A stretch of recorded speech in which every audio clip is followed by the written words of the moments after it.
सभी पत्रकार बंधुओं को नमस्कार। आम आदमी पार्टी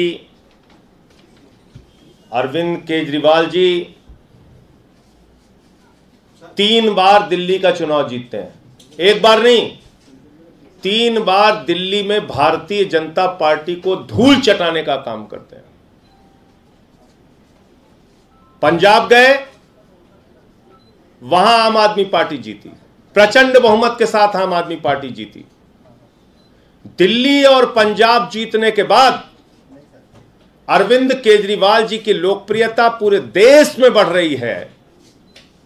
पूरे देश में केजरीवाल का संदेश शिक्षा और स्वास्थ्य का मॉडल पहुंच रहा है। पूरे देश में केजरीवाल के नाम पर लोग जुड़ रहे हैं, आम आदमी पार्टी से जुड़ रहे हैं।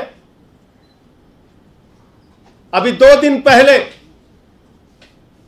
भारत को दुनिया का नंबर 1 देश बनाने का एक अभियान उन्होंने शुरू किया, जिसके समर्थन में देश के अलग अलग हिस्सों के लोग जुड़ रहे हैं। नरेंद्र मोदी जी के गृह राज्य गुजरात तक में उसमें बड़ा समर्थन हमें मिल रहा है। और जब केजरीवाल की लोकप्रियता बढ़ रही है, केजरीवाल चुनाव में जीत रहे हैं, एक के बाद दूसरा स्टेट, दूसरे के बाद तीसरे स्टेट में पहुंच रहे हैं, तो उसका सबसे प्रमुख कारण है दिल्ली का शिक्षा और स्वास्थ्य का मॉडल। दिल्ली के शिक्षा और स्वास्थ्य की क्रांति। इस बात से परेशान होकर, इस बात से हैरान होकर नरेंद्र मोदी जी को रात में नींद नहीं आती। उनको सिर्फ एक ही चिंता लगी रहती है कि कैसे केजरीवाल को रोकना है, कैसे शिक्षा मॉडल को रोकना है, कैसे स्वास्थ्य को मॉडल को रोकना है। लेकिन मोदी जी, मैं आपको बताना चाहता हूं, ना अब केजरीवाल आपसे रुकने वाले हैं, ना शिक्षा का मॉडल रुकने वाला है, और ना ही स्वास्थ्य का मॉडल रुकने वाला है। आपने हमारे स्वास्थ्य मंत्री को, जिसने मोहल्ला क्लिनिक का मॉडल पूरे दुनिया को दिया, जिसने पूरे देश में स्वास्थ्य के क्षेत्र में क्रांति की, उसको उठा के जेल में डाल दिया। हमारे शिक्षा मंत्री को जेल में डालने की तैयारी है। शिक्षा मंत्री को जेल में डालने की तैयारी कैसे हुई, कब हुई? बहाना क्या लिया जा रहा है? शिक्षा और स्वास्थ्य 2 ऐसा क्षेत्र है जहां पर केजरीवाल का मॉडल, दिल्ली का मॉडल पूरे दुनिया और पूरे देश में लोकप्रिय हो रहा है। अमेरिका का वो अखबार जो नरेंद्र मोदी जी की सरकार के बारे में छापता है कि कोरोना के दौरान लाखों लोगों की मृत्यु हुई, अमेरिका का वो न्यूयॉर्क टाइम्स अखबार जो मोदी सरकार की असलियत को पूरी दुनिया के सामने रखता है, वही अमेरिका का न्यूयॉर्क टाइम्स अखबार कल मनीष सिसोदिया की फोटो के साथ दिल्ली के शिक्षा मॉडल की चर्चा करता है। मनीष सिसोदिया के फोटो के साथ दिल्ली के शिक्षा क्रांति की चर्चा करता है, केजरीवाल के मॉडल की चर्चा करता है। इस बात पर पूरे देश को खुश होना चाहिए। पूरा देश इससे खुश है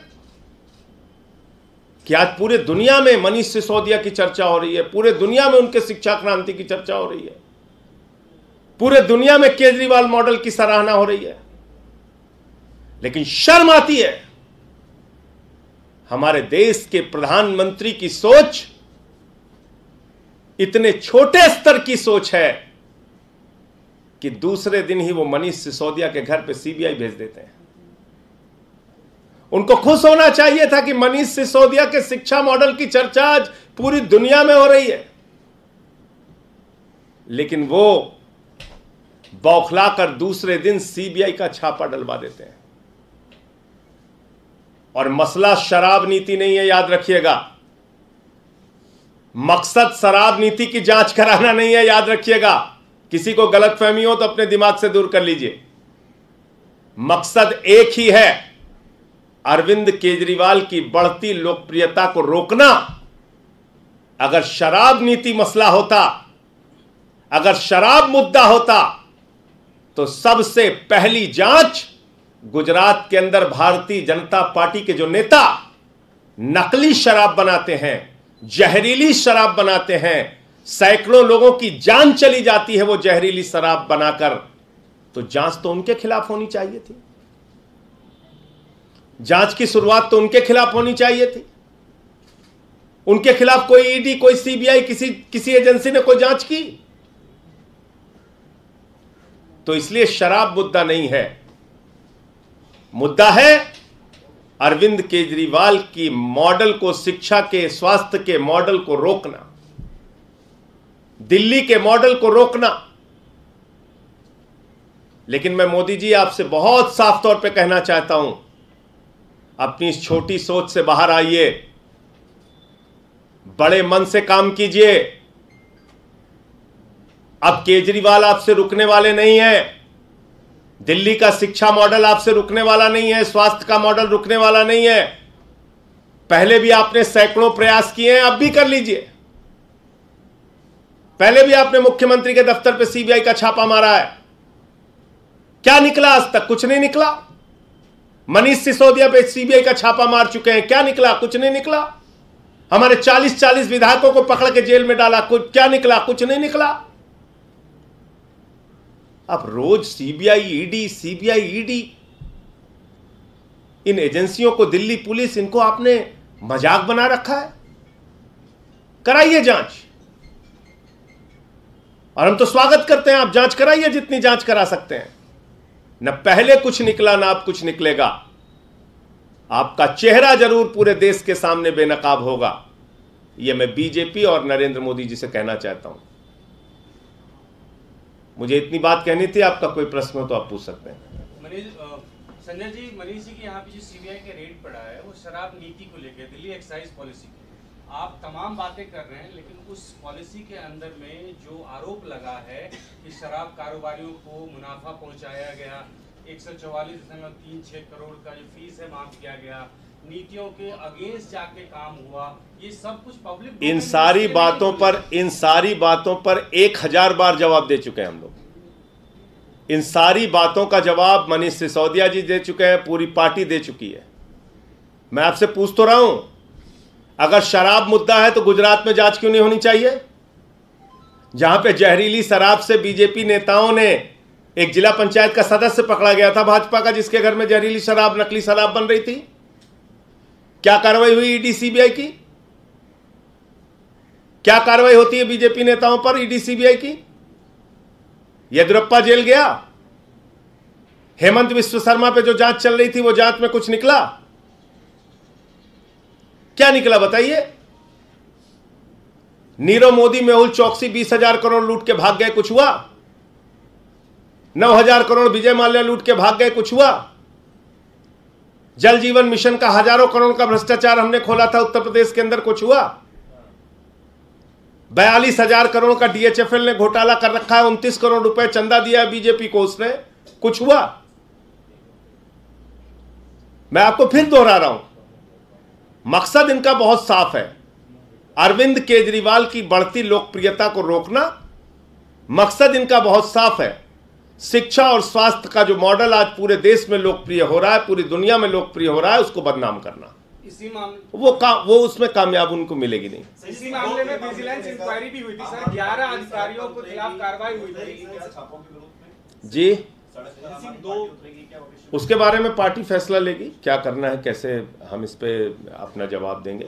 संजय जी, इसी मामले में विजिलेंस इंक्वायरी भी हुई थी और 11 अधिकारियों के खिलाफ कार्रवाई हुई। आपको लगता है कि मैं तो आपको याद दिला रहा हूं, ऐसे ही चीख चीख के सारे उस समय भी चिल्लाते थे जब सीबीआई पहुंची थी मनीष सिसोदिया के घर, अरे बहुत बड़ा घोटाला पकड़ने आए हैं, कुछ निकला? कुछ नहीं निकला। 40-40 विधायकों को जब भी गिरफ्तार किया, इतनी ही गंभीरता के साथ, इतनी ही चिल्लाहट के साथ, इतना ही चीख चीख के, उस समय भी भाजपा ही चिल्लाते थे, इस पे ये निकल गया, उस पे वो निकल गया, इस पे ये पकड़ा गया, उस पे राजेंद्र कुमार के कंपनियां पकड़ी गई हैं, फ्लैट पकड़ा गया है, बचेगा क्या हुआ भाई आज तक? मैं पूछ तो रहा हूं आपसे, आप बताइए। लेकिन तो ऐसा पहली बार सुंगलू कमेटी बनाई, 400 फाइलों की जांच कराई दिल्ली सरकार की, बाद में कह दिया कुछ नहीं निकला। तो मैं आपको बता रहा हूं, दिल्ली का शिक्षा और स्वास्थ्य का मॉडल पूरी दुनिया में, देश में लोकप्रिय हो रहा है। उसको ही बदनाम करना है, उसको ही रोकना है। एक ऐसी छोटी सोच के प्रधानमंत्री अगर देश में हैं तो शर्म आती है कि वो किस प्रकार से इस देश को आगे ले जाना चाहते हैं, कैसे वो इस देश को आगे बढ़ाएंगे। जिस देश के प्रधानमंत्री की सोच इतनी छोटी हो कि शिक्षा और स्वास्थ्य पे काम ना करने दे, अब बताइए कैसे वो देश को आगे लेके जाएंगे? क्या उनका सपना है इस देश के लिए? क्या सोचते हैं वो इस देश के लिए? कांग्रेस कह रही है कि अच्छे से छापे पड़े हैं तो कोई नहीं बचेगा, अच्छी कार्रवाई हो जाएगी। संदीप दीक्षित मैं ऐड कर देता हूं इसी में क्वेश्चन। पवन खेड़ा जी ने ट्वीट करके कहा है कि एजेंसी के निरंतर दुरुपयोग का एक बड़ा नुकसान यह भी होता है कि जब वो एजेंसी सही काम भी करे तब भी उसके कदम को दृष्टि से देखा जाता है, शक की दृष्टि से देखा। अब पता नहीं, कांग्रेसियों ने तो पूरे देश में अभी कुछ दिन पहले प्रदर्शन किया था ईडी के और सीबीआई के दुरुपयोग के खिलाफ। सारे मुख्यमंत्री, सारे नेता सड़क पे उतर के चिल्ला रहे थे, गलती कर दी, गलती कर दी। तो कांग्रेसियों का अगर ये दोहरा नजरिया है तो वो अपना वो जाने। संजय सिंह के दो सवाल है। अगर आपका एजुकेशन और हेल्थ मॉडल सक्सेस है, जो ऐसा आप कह रहे हैं, हालांकि अपोजिशन पार्टी ऐसा नहीं मानती, तो ऐसा तो जरूरी नहीं कि अगर दो मॉडल सक्सेस तो बाकी के पॉलिसीज में, बाकी के नीतियों में कोई करप्शन नहीं हुआ होगा। अगर आपको लगता है कि मैंने आपके सामने सिर्फ एक सवाल पूछा जिसका जवाब कोई नहीं दे पा रहा है। एक ही सवाल आपसे पूछा कि अगर वास्तव में शराब मुद्दा है तो जहरीली शराब से जिस गुजरात में 100 लोग से ज्यादा मारे गए, वहां पर किसकी ईडी और सीबीआई की जांच हुई अब तक? बताइए मुझे। कौन सा बीजेपी का नेता पकड़ा गया? बताइए मुझे। बीजेपी ईडी और सीबीआई जब इनके खिलाफ कार्रवाई करनी होती है तो बीजेपी के खिलाफ वो बिल्कुल पंगु हो जाती है, नहीं नहीं हमें तो कुछ नहीं करना। इसलिए मैं आपको कह रहा हूं ये बात। और क्या अकेले ये पहला मामला है? मैंने आपको गिना तो दिया कि कितनी बार इन लोगों ने कब ईडी, सीबीआई, दिल्ली पुलिस। अरे भाई ये इस प्रकार से काम करते हैं। सोमनाथ भारती का कुत्ता पकड़ने 40 दिल्ली पुलिस वाले गए थे, कह रहे थे उसकी जबड़े की जांच करनी है। आप बताइए, ऐसे लोग हैं ये, इस तरह से काम करते हैं। सर, मनोज तिवारी ने कहा कि आम आदमी पार्टी का ये मॉडस ऑपरेंडी है कि ये इसी तरीके से काम करते हैं। और दूसरा, मनीष जी ने पूर्व लेफ्टिनेंट गवर्नर पर जो सवाल उठाए थे उस पर उन्होंने ये जवाब दिया कि ये सरासर निराधार है। वो पद पर रहते हुए उन्होंने गरिमा मेंटेन की और किसी भी तरीके का उनकी तरफ से गड़बड़ी नहीं हुआ है। तो मनोज तिवारी बगैर जांच के बैजल जी को क्यों क्लीन चिट दे रहे हैं भाई? उनकी क्या साठगांठ है? तो ये तो दोहरा रवैया है। एक तरफ भाजपा कहती है जांच हो जाने दीजिए, क्या फर्क पड़ता है, दूसरी तरफ कहती है नहीं नहीं उनकी जांच नहीं होनी चाहिए। तो किसको किसको हिस्सा मिला है? जांच होने दीजिए। ये कौन सा दोहरा रवैया है? एक तरफ तो कहते हो गर्दन दबा दो, फांसी पे चढ़ा दो, उल्टा लटका दो, और दूसरी तरफ कहते हो कि क्यों जांच होनी चाहिए। संजय जी, कपिल मिश्रा ने जो अखबार अभी आपने दिखाया, इसका फ्रंट पेज और खलीज टाइम्स दोनों का ट्वीट करते हुए कहा है कि ये दोनों पेड खबरें हैं जो आम आदमी पार्टी अपने विस्तार के लिए चला रही है। तो वो उन्हीं से सवाल पूछेगा। खत्म कर।